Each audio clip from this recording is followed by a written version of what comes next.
Hello दोस्तों, हिंदी की बिंदी channel में आप सभी का स्वागत है। तो दोस्तों, आज के इस वीडियो में हम बात करने वाले हैं बिहार एस्टेट में जो आपका 11-12 यानी जो पीजीटी लेवल में है उसमें आर्ट्स ऑफ टीचिंग यानी शिक्षण कला से किस प्रकार के प्रश्न पूछे जाते हैं। तो ये मेरा पीवाईक्यू सीरीज़ जो चल रहा है वो आप सभी देख ही रहे होंगे, मेरे चैनल पे आपको मिल जाएंगे और इसी की आगे के क्वेश्चन हम करने वाले हैं। तो आज एक और प्रैक्टिस टेस्ट मैं कराऊंगी। ये एक्चुअली में प्रीवियस ईयर के पेपर है, जो ये आपका पीजीटी लेवल का पेपर होगा उसके लिए ये प्रीवियस ईयर का पेपर है। तो आपकी डिमांड आ रही थी कि पीजीटी लेवल का भी करवाया जाए कि किस प्रकार के प्रश्न इसमें पूछे गए थे। तो चलिए अपनी प्रश्नोत्तरी शुरू करते हैं। तो पहला प्रश्न है, शिक्षार्थी कक्षा में उत्तर ना दे पाए तो शिक्षक अच्छी तरह पढ़ने की सलाह देगा, दंड देगा, डांटेगा, नहीं उत्तर दे पाने के कारणों को समझेगा। तो राइट आंसर इसका क्या हो जाएगा कि नहीं उत्तर दे पाने वाले कारणों को समझेगा। नेक्स्ट क्वेश्चन है, शिक्षार्थी सहभागिता सुनिश्चित करने हेतु उपयोग करेंगे प्रदर्शन, नन्हे व्यक्ति का व्याख्यान, विचार विमर्श या फिर चित्र निरूपण। तो राइट आंसर क्या हो जाएगा यहाँ पे, देखिए राइट आंसर हमारा हो जाएगा विचार विमर्श। चलिए नेक्स्ट क्वेश्चन पे आ जाते हैं। नेक्स्ट है, इनमें से एक सहयोगी अधिगम का सिद्धांत नहीं है। सकारात्मक स्वतंत्रता, आमने सामने पारस्परिक क्रिया, दलगत उत्तरदायित्व, व्यक्तिगत उत्तरदायित्व। तो यहाँ पर जो राइट आंसर हो जाएगा वो हमारा हो जाएगा सकारात्मक स्वतंत्रता। ठीक है, चलिए अपने नेक्स्ट क्वेश्चन पे आ जाते हैं। तो नेक्स्ट हमारा क्वेश्चन है, विशिष्ट उद्देश्य लेखन में क्रिया का उपयोग उसे बनाता है मापन योग्य, क्रिया केंद्रित, विशिष्ट या फिर उपरोक्त सभी। तो राइट आंसर क्या हो जाएगा, उपरोक्त सभी। नेक्स्ट हमारे क्वेश्चन पे आ जाते हैं। तो नेक्स्ट क्वेश्चन है, कार्य के लिए अनुक्रम स्थापित करने की प्रक्रिया है उद्देश्य, प्रक्रिया, कार्य योजना या फिर उपरोक्त में से कोई नहीं। तो राइट आंसर यहाँ पे क्या हो जाएगा, राइट आंसर हो जाएगा ऑप्शन नंबर ए, उद्देश्य। नेक्स्ट हमारा क्वेश्चन है, भ्रमण विधि विकसित करता है सहयोगी प्रवृत्ति, रचनात्मक शक्ति, प्रत्यक्ष ज्ञान या फिर उपरोक्त सभी। तो राइट आंसर हो जाएगा यहाँ पे भ्रमण विधि जो है ये उपरोक्त सभी यानी सहयोग, रचनात्मक शक्ति और प्रत्यक्ष ज्ञान ये सभी चीजें विकसित करता है। नेक्स्ट है, सभी बालक में सीखने का सामर्थ्य है, ये किसने कहा है, जॉन डीवी ने, फ्रेडरिक हबर्ट ने, फ्रॉबेल ने या फिर मॉन्टेंसरी ने। तो ये कहा है फ्रॉबेल ने। नेक्स्ट क्वेश्चन है, इनमें से एक शिक्षण के त्रिध्रुवीय प्रक्रिया का केंद्र बिंदु नहीं है, शिक्षण विधि, शिक्षक, शिक्षार्थी या फिर विषय वस्तु। तो राइट आंसर हो जाएगा शिक्षण विधि। चलिए नेक्स्ट क्वेश्चन देखते हैं। तो नेक्स्ट क्वेश्चन है, कक्षा में शिक्षण के लिए शिक्षक द्वारा तैयार योजना कहलाता है इकाई योजना, पाठ योजना, कार्यप्रणाली योजना, मुख्य योजना। तो राइट आंसर यहाँ पे हो जाएगा ऑप्शन नंबर बी, पाठ योजना। नेक्स्ट है, स्वक्रिया और खेल महत्वपूर्ण देन थी पेस्टोलॉजी की, फ्रेबल ने, मॉन्टेंसरी ने या फिर डीवी ने। तो राइट आंसर हो जाएगा यहाँ पे फ्रेबल ने। ठीक है, नेक्स्ट क्वेश्चन है, चलिए इसको मैं थोड़ा छोटा कर लेती हूँ। तो नेक्स्ट हमारा क्वेश्चन है, प्रारंभिक बाल्यावस्था में वृद्धि डैश और सोच डैश है, जबकि मध्यावस्था में वृद्धि डैश और सोच डैश है। धीमी तार्किक स्थिर है, आत्मकेंद्रित है, धीमी कुछ हद तक आत्मकेंद्रित स्थिर है या फिर तार्किक स्थिर है, कुछ हद तक आत्मकेंद्रित, धीमी तार्किक। तो इसका क्या होगा अनुक्रम।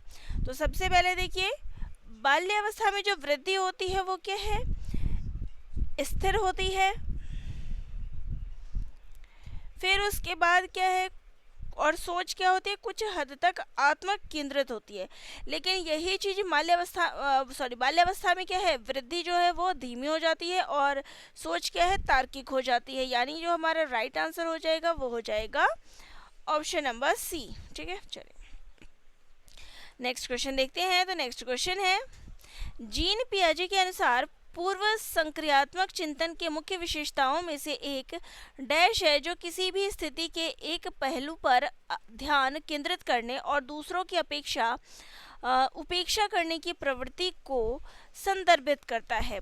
पारगमन, कारण परिणाम का विश्लेषण, कारण कार्य संबंध, केंद्रीयन या फिर विकेंद्रीयन।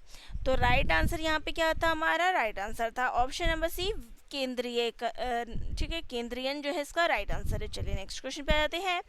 तो नेक्स्ट हमारा क्वेश्चन है, अधिगम के लिए आकलन का मुख्य लक्ष्य क्या है? विद्यार्थी के प्रदर्शन की तुलना एक मानक या तय पैमाने से करना, या फिर उन विद्यार्थियों की पहचान करना जिन्हें धीमे सीखने वालों के रूप में वर्गीकृत किया जा सकता है, या फिर विद्यार्थी के प्रदर्शन का मूल्यांकन करना और ग्रेड देना, या फिर विद्यार्थियों को प्रतिपुष्टि प्रदान करना जिसका उपयोग उनके अधिगम में सुधार के लिए किया जा सकता है। तो राइट आंसर हमारे यहाँ पर क्या हो जाएगा? विद्यार्थियों को प्रतिपुष्टि प्रदान करना जिसका उपयोग उन्हें उनके अधिगम सुधारने में किया जा सकता है। ठीक है, चलिए नेक्स्ट हमारा क्वेश्चन है, नैदानिक मूल्यांकन सुनिश्चित करता है निर्देशों के दौरान सीखने की प्रगति और असफलताएं, अंत में निर्देशों की उपलब्धियों की डिग्री, निर्देशों की शुरुआत में छात्रों का प्रदर्शन, या फिर निर्देशों के दौरान लगातार सीखने की समस्याओं के कारण और उपचार। तो राइट आंसर हमारा यहाँ पर जो हो जाएगा वो हो जाएगा निर्देशों के दौरान लगातार सीखने की समस्याओं के कारण और उपचार। चलिए नेक्स्ट क्वेश्चन देखते हैं। तो नेक्स्ट हमारा क्वेश्चन है, शिक्षण सहायक सामग्री के बारे में निम्नलिखित में से कौन सा कथन सही है? वे छात्रों को बेहतर सीखने में मदद करते हैं, वे शिक्षण अधिगम प्रक्रिया को रोचक बनाते हैं, वे अवधारणाओं को लंबी अवधि तक बनाए रखने में मदद करते हैं, या फिर उपरोक्त सभी। तो राइट आंसर क्या हो जाएगा? राइट आंसर हो जाएगा हमारा उपरोक्त सभी। नेक्स्ट क्वेश्चन है, पुस्तकालय एक ऐसी जगह है जहां, अब देखिए मैं रिपीट क्यों करवा रही हूँ इन प्रश्नों को प्रीवियस ईयर के लिए, प्रीवियस ईयर आप सभी को करवा रही हूँ और ये इम्पॉर्टेंट है। तो अगर मैं आज इस क्वेश्चन की बात करूँ कि पुस्तकालय एक ऐसी जगह है, जो मैंने आपको आज एक क्वेश्चन, मतलब आप जो मेरा 6 वाला देखेंगे ना, 6 वाला जो मैंने आपको सॉल्यूशन करवाया है प्रीवियस ईयर का, उसमें यही क्वेश्चन है। ये मेरा 7 नंबर का आज का वीडियो है इस टॉपिक पे प्रीवियस ईयर का। तो जो ये 6 नंबर का हुआ था ये आपका टीजीटी लेवल का था, और ये जो 7 नंबर का हो रहा है ये आपका पीजीटी लेवल का हो रहा है। ठीक है, और इसमें देखिए यही क्वेश्चन रिपीट हुआ है। तो क्वेश्चन है, पुस्तकालय एक ऐसी जगह है जहाँ ढेर सारी किताबें रखी हुई है, ढेर सारे खिलौने रखे हुए, ढेर सारे कपड़े रखे हुए हैं, उपरोक्त में से कोई नहीं। तो राइट आंसर क्या हो जाएगा? ढेर सारी किताबें रखी हुई हैं। राइट, चलिए नेक्स्ट क्वेश्चन है, निम्नलिखित में से कौन सा एक पुस्तक का प्रकार है? सामान्य पाठ्य पुस्तक, संदर्भ पुस्तक, ए और बी दोनों, या फिर इनमें से कोई नहीं। तो राइट आंसर हो जाएगा इसका यहाँ पर ऑप्शन नंबर सी, ए और बी दोनों। तो देखिए पाठ्य पुस्तक भी और सामान्य संदर्भ पुस्तकें भी इसमें आती है। तो ये भी क्वेश्चन रिपीट हुआ था। नेक्स्ट क्वेश्चन है, निम्नलिखित में से कौन सा गुण शिक्षकों का नहीं है? सहानुभूति, संचार, रचनात्मकता, या फिर ईर्ष्या। तो ईर्ष्या जो है ये शिक्षकों का गुण नहीं है। चलिए नेक्स्ट क्वेश्चन देखते हैं, एक शिक्षक के निम्नलिखित में से कौन से व्यक्तिगत गुण शिक्षक को प्रभावित करते हैं? संवेदनशीलता, प्रबंध क्षमता, सामाजिक कौशल, या फिर इनमें से कोई नहीं। तो राइट आंसर यहाँ पर जो हमारा हो जाएगा वो हो जाएगा संवेदनशीलता। नेक्स्ट क्वेश्चन है, उच्च शिक्षा में शिक्षक की भूमिका होती है छात्रों में स्व अध्ययन को बढ़ावा देना, छात्रों को जानकारी प्रदान करना, छात्रों की समस्याओं को हल करने में उनकी मदद करना, या फिर इनमें से कोई नहीं। तो राइट आंसर हो जाएगा छात्रों में स्व अध्ययन को बढ़ावा देना, क्योंकि शिक्षक, उच्च शिक्षा में शिक्षक की भूमिका पूछी गई है। राइट, चलिए नेक्स्ट क्वेश्चन देखते हैं, मूल्यांकन प्रक्रिया संबंधित है संपूर्ण अधिगम प्रक्रिया, परीक्षा, जांच, या फिर मापन से। तो राइट आंसर क्या हो जाएगा? संपूर्ण अधिगम प्रक्रिया से। नेक्स्ट है, निम्नांकित में से कौन मूल्यांकन का उपकरण नहीं है? निर्धारण, मापनी, प्रोजेक्ट रिपोर्ट, जांच सूची, या फिर संचय। तो राइट आंसर हो जाएगा यहाँ पे option number B, project report. Next है, पोर्टफोलियो का एक उपकरण है छात्रों के काम का संग्रह समय अवधि में, छात्रों के अंक संग्रह समय अवधि में, छात्रों के ग्रेड का संग्रह समय अवधि में, या फिर उपरोक्त सभी। तो राइट आंसर यहाँ पर हो जाएगा छात्रों के काम का संग्रह का समय अवधि में, ये होता है पोर्टफोलियो का। ठीक है, नेक्स्ट है, खेल कूद का प्रयोजन है शारीरिक विकास, नैतिक विकास, उपरोक्त दोनों, या फिर दोनों में से कोई नहीं। तो राइट आंसर हो जाएगा यहाँ पे उपरोक्त दोनों। ठीक है, चलिए नेक्स्ट है मनोवैज्ञानिक आधार निम्नलिखित को ध्यान में रखते हुए पाठ्य चर्चा विकास में अपनी भूमिका निभाता है। छात्र संवेदना, छात्र की प्रकृति, छात्र की खुशी या फिर छात्र की जरूरतें। तो राइट आंसर है यहाँ पे ऑप्शन नंबर डी, छात्र की जरूरतें। नेक्स्ट है भारतीय समाज की विशेषता है रूढ़िवादी, अवैज्ञानिक, खुला या फिर स्तरीय। तो राइट आंसर क्या हो जाएगा, स्तरीय। नेक्स्ट क्वेश्चन है निम्नांकित में से कौन भूलने का कारण नहीं है? मानसिक द्वंद्व, याद करने की इच्छा, याद करने के दोषपूर्ण तरीके या फिर उपरोक्त सभी। तो राइट आंसर हो जाएगा यहाँ पे याद करने की इच्छा। ठीक है,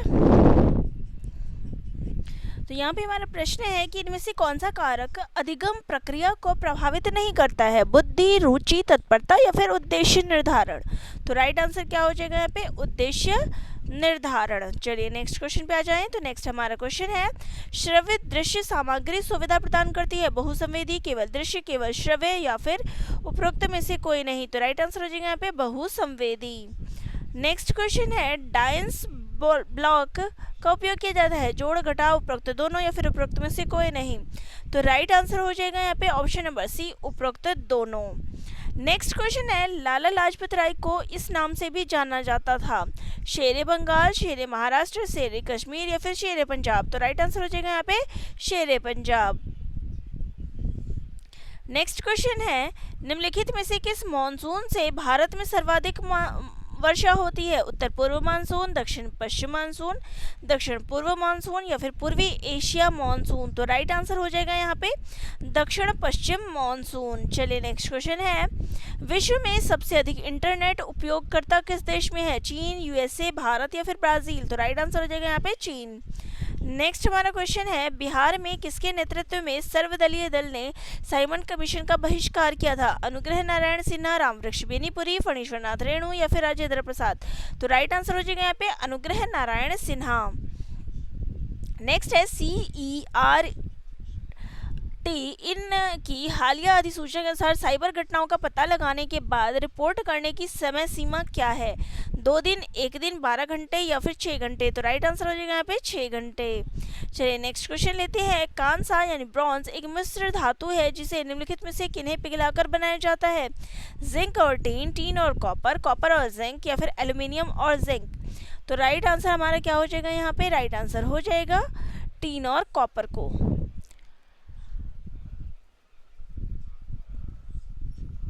नेक्स्ट क्वेश्चन है निम्नलिखित में से हाथियों के बारे में सही कथन चुनिए। 3 महीने के हाथी के बच्चे का वजन सामान्यतः 100 किलोग्राम होता है। वयस्क हाथी एक दिन में 200 किलोग्राम से अधिक पत्तियों और झाड़ियों को खा सकता है। हाथी बहुत अधिकतर आराम नहीं करते हैं, वे दिन में 2 से 4 घंटे ही सो पाते हैं।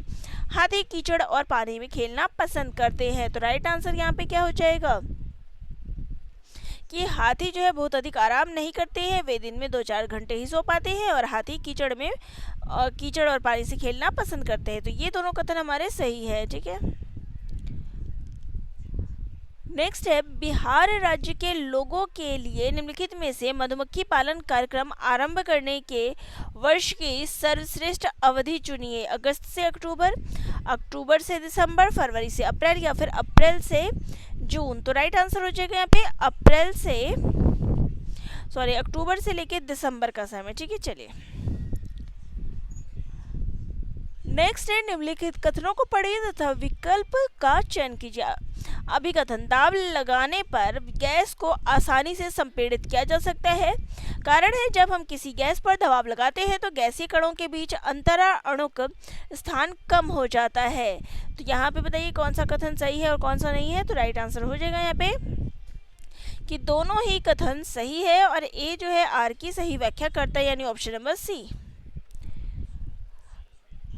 नेक्स्ट है निम्नलिखित कथनों ए और बी पर विचार कीजिए। कथन ए मनाली में ढालू छतों वाले मजबूत बांसों के खंभों पर बने ऊंचे उठे हुए लकड़ी के घर बनाए जाते हैं।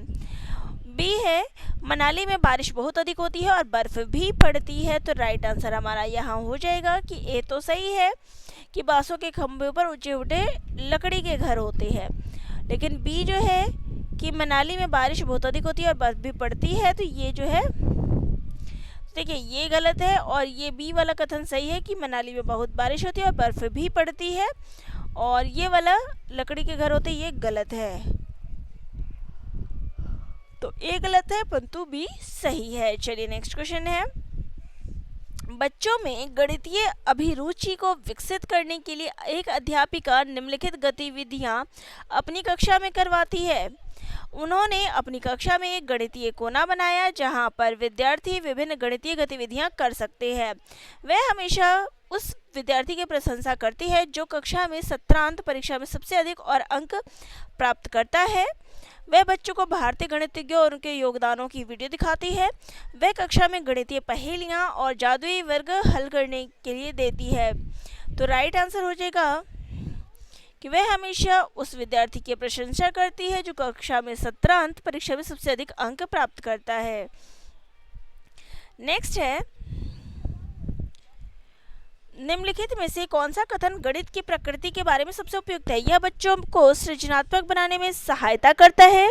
यह बच्चे की कल्पना को पोषित करने में सहायता करता है। यह निगमनात्मक विवेचन पर आधारित है। यह हमेशा तर्क अभिसारी होता है। तो राइट आंसर हमारा जो यहाँ पर हो जाएगा वो हो जाएगा ए, बी और सी। ये तीनों कथन सही है, यानी बी ऑप्शन हमारे यहाँ पर राइट हो जाएगा। ठीक है,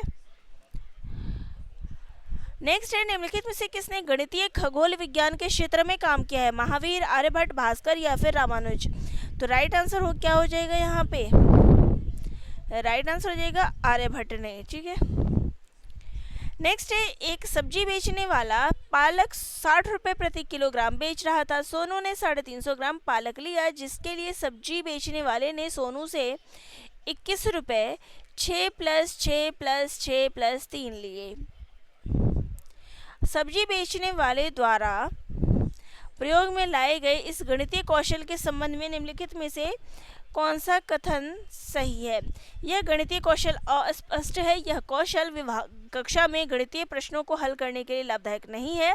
ऐसे कौशल गणितीय प्रश्नों को हल करने के वैकल्पिक तरीकों को विकसित करने के लिए किया जाता है। कि केवल सी। ठीक है, कि ऐसे कौशल गणितीय प्रश्नों को हल करने के लिए केवल वैकल्पिक तरीके जो है इससे विकसित हो सकते हैं। देखिए अब 6 रुपये तो नहीं हो सकते ना, 5 और 1 होगा। नेक्स्ट है, निम्नलिखित कथनों में से कौन सा कथन सही है? तो देखिए 11th-12th का जो पेपर होता है पीजीटी लेवल का, उसमें कथन वाले ज़्यादा प्रश्न आ रहे हैं। विद्यार्थियों की त्रुटियों को अनदेखा कर देना चाहिए क्योंकि त्रुटियों की ओर इशारा उनको प्रेरणाहीन करेगा।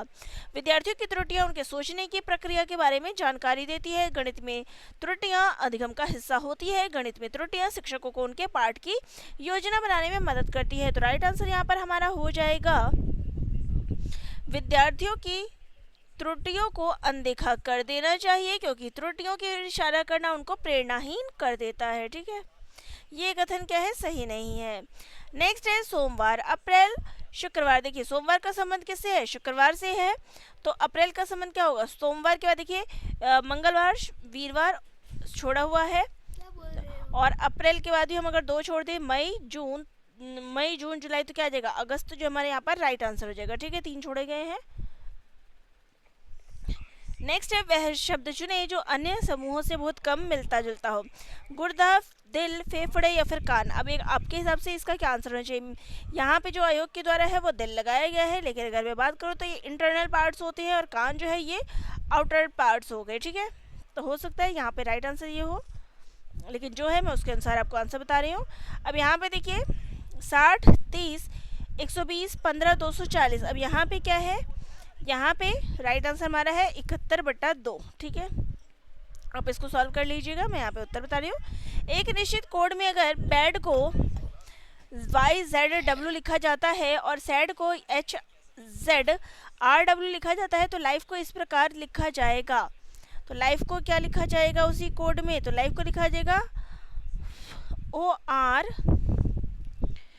यहाँ पे आएगा ORUV। ठीक है, नेक्स्ट है, सीता की ओर इशारा करते हुए निखिल ने कहा, मैं उसकी माँ के बेटे का इकलौता बेटा हूँ। सीता निखिल से किस प्रकार संबंधित है? चाची है, भतीजी है, माँ है या फिर चचेरा भाई है? तो राइट आंसर यहाँ पर जो हमारा हो जाएगा वो हो जाएगा चाची है। ठीक है, तो चलिए ये थी हमारी आज के प्रश्न उत्तरी जो यहाँ पर मैंने कंप्लीट करवा दी है। ये जो था 11th-12th का पॉलिटिकल साइंस का पेपर था जिसमें से मैंने आपको ये वाला पार्ट करवा दिया है शिक्षण कौशल वाला। इसी प्रकार से बाकी अलग अलग लेवल्स के जो पेपर है, अलग अलग पेपर्स हैं, वो मैं आप सभी के लिए लेकर आ रही हूँ। तो जिनको भी वीडियो अच्छी लगी है, तैयारी आगे आपको इसी प्रकार से रखनी है, तो चैनल को सब्सक्राइब ज़रूर कर लीजिएगा।